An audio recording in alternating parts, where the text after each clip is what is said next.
Hi and welcome. In this video, I'm going to show you how to cut a 2x4 using a jigsaw and which blades work best for the job. Now, just to clarify, when I say a 2x4, I'm talking about standard framing timber that actually measures a little bit less than 2x4. Let's talk about blades. There are a few options you can choose from, depending on what you're cutting. Most jigsaw blades made for wood will have either HCS or BIM written on them. HCS stands for high carbon steel. These blades are flexible and great for soft wood like construction lumber. They're also super cheap, but not the most durable. BIM stands for bimetal. These combine high-speed steel for durability with high carbon steel for flexibility. Basically, they're a hybrid blade that works well for both wood and metal, depending on the specific design. For general 2x4 cutting, I usually go with the cheap disposable HCS blades. They're more than good enough for rough cuts. And I like to save my bimetal blades for cleaner, more precise work. When cutting 2x4s, look for blades with a low TPI, something around 6 to 8 TPI. These are ideal for rough, fast cuts.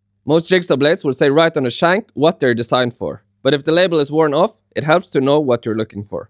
Also, make sure you're using a 4-inch blade or longer. That's big enough to cut through a 2x4 comfortably. To get the best cut through a 2x4, I recommend orbital action set to max and the jigsaw speed set to high. A good quality jigsaw also helps a lot in keeping the cut straight and clean.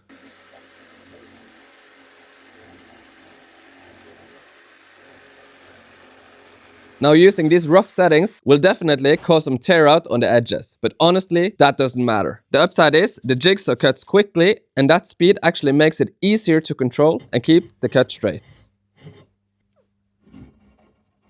Now, you could use a bimetal blade with, say, 10 TPI and turn off the orbital action. That would reduce the tear out and give you a cleaner edge. But there's a trade-off. The cut would be so much slower that you'd probably end up forcing the jigsaw through the wood, and it is not worth the extra time it takes.